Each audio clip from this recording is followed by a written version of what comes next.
Good day, everyone. I'm Paulis Duran, together with my team, EJ Remolona, Christine Hernandez, Nicole Atina Belen. We will discuss about how to get started with ESP32 and Walk-E Simulator. Let's start.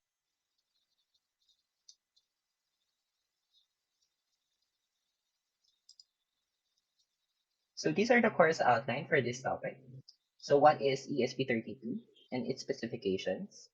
ESP32 features, applications of ESP32, and the difference between Arduino Uno and ESP32. So what is ESP32? It is a versatile and feature-rich microcontroller that is well suited for a wide range of IoT applications. For simpler sensor nodes to complexly connected devices. Its combination of wireless connectivity, rich peripherals, security features, and low power consumption make it a popular choice among hobbyists, developers, and manufacturers alike. So these are the technologies used or the specification for ESP32. So it is founded and created by Espressif Systems. So first one is the microcontroller unit. So at its core, the ESP32 is a microcontroller that integrates a CPE tuloy, CPU, memory, and peripherals onto a single chip. It uses a dual-core Tensilica Extensa LX6 microprocessor, which can run up to 240 megahertz clock frequency. Next one is the wireless connectivity. One of the standout features of the ESP32 is its built-in Wi-Fi and Bluetooth connectivity. So it supports 802.11 BGN Wi-Fi as well as Bluetooth Classic and Bluetooth Low Energy connections. This makes it ideal for IoT applications where wireless communication is essential. Next one is the rich peripherals.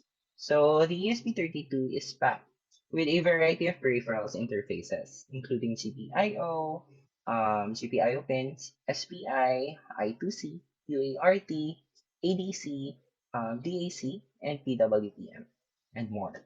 So these peripherals allow the ESP32 to interface with a wide range of sensors, actuators, displays, and other external devices.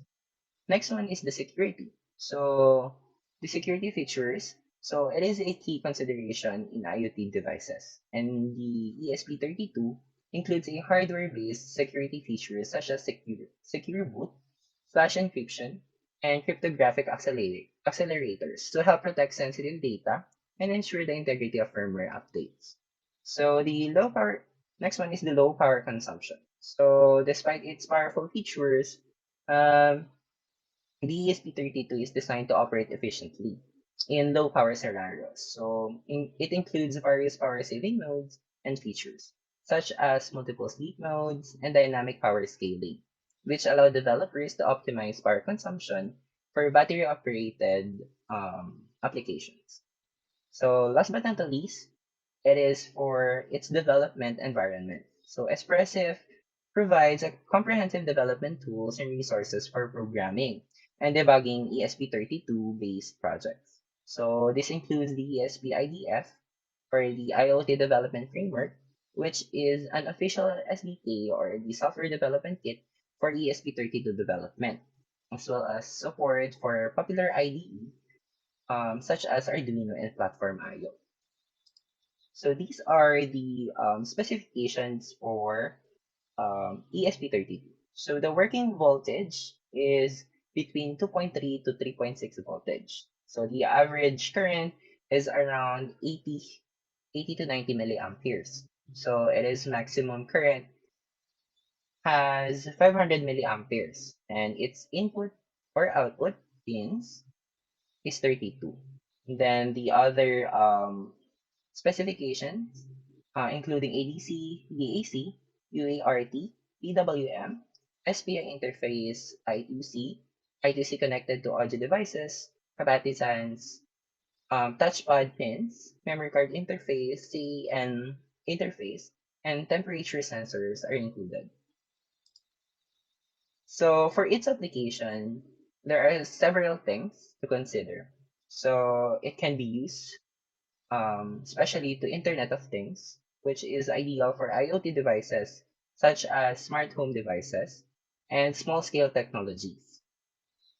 Next one is the wireless. So it is ideal naman for creating wireless networks and devices.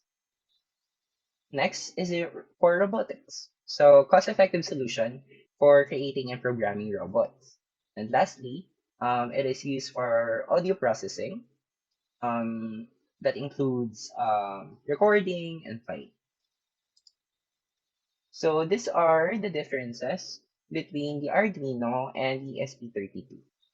So for its microcontroller, ESP32 extends a dual-core 32-bit Alex6, while the Arduino used Atmega 328P.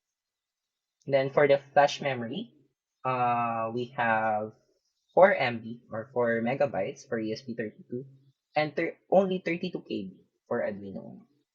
For for its RAM, for SRAM, is for ESP32, it has 520 megabytes, while on Arduino Uno, it only has 2 to 8 kilobytes.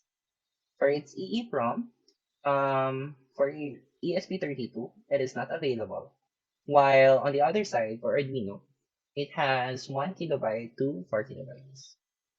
For its clock speed, um, ESP32 has a much more faster um, with 240 megahertz, while for Arduino, it only has 16 megahertz.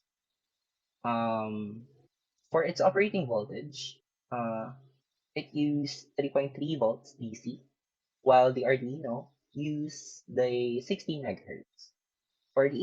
For its input voltage, for ESP32 uh, and its current consumption, it used 80 MTMA, 80 MA to 90 MA. So while for the Arduino, only uses 45 milliamperes to 80 milliamperes. So it's much slower.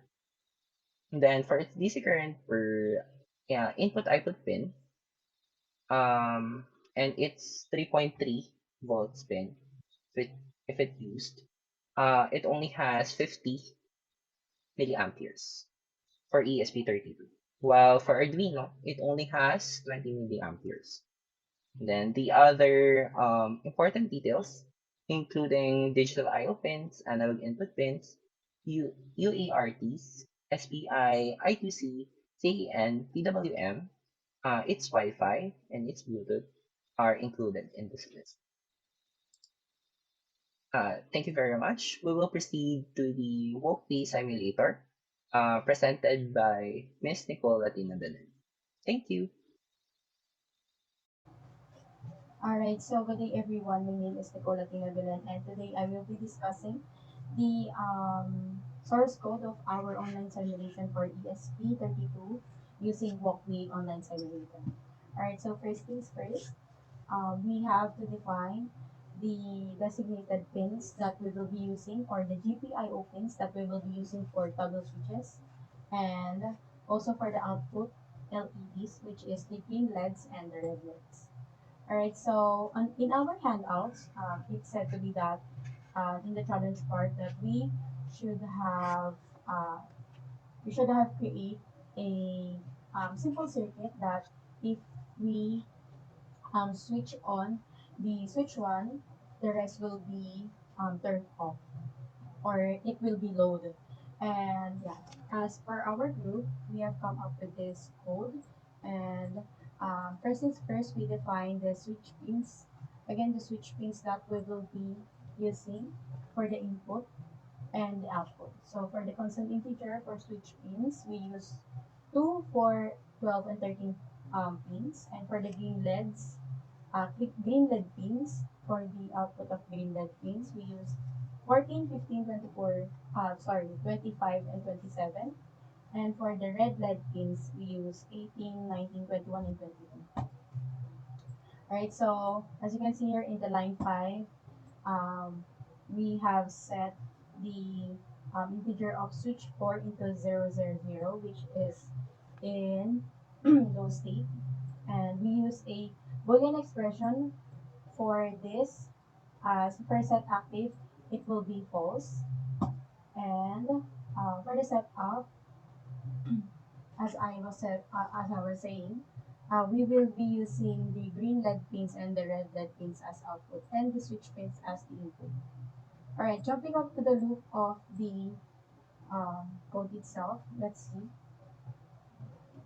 It says here that for integers um, I is equal to 0, and if the I is less than 4, well then it will be having a +1 increment for that. So for the digital read of this, um, it's just at the read state of the switches. So let's see if we turn this switch 1 into high and the rest of the switch is low.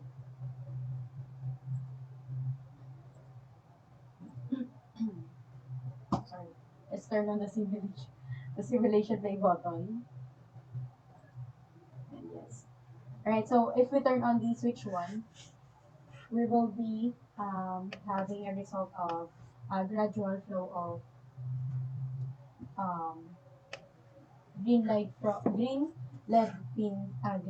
pins lights from right to left, and the red pins is from left to right.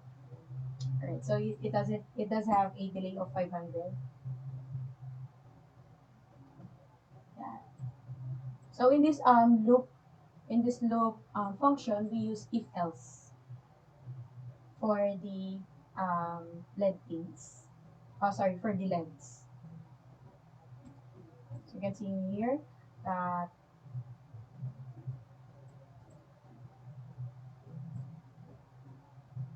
for the integer, if it's 3, well then it is greater than or equal to 0. Well, it will be decremented by 1, and so on and so forth. And let's try to check the switch pin number 2.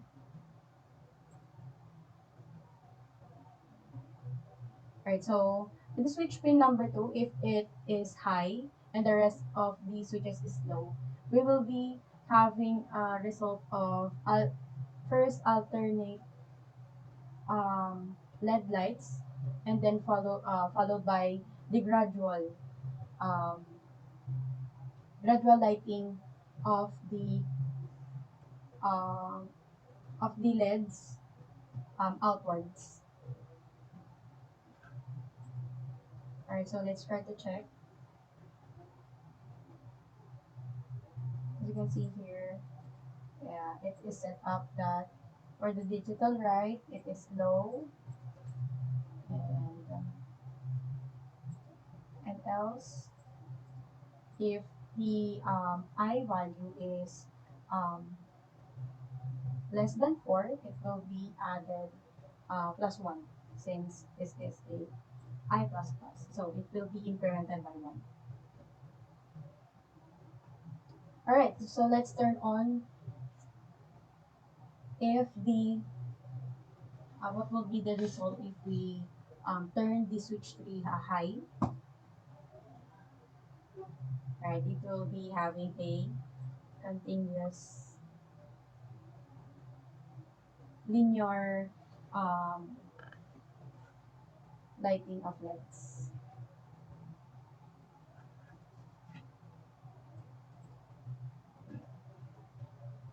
For the third one, and for the fourth switch, let's turn this high. And yeah, we will be having an alternate lighting of the LEDs for the both green and red pins. And yeah, that's it. That's very much it. And yeah, I hope you do learn something from me. And let's stop this simulation. And yeah, thank you for watching, and yeah, stay safe and happy. Goodbye. Annyeong.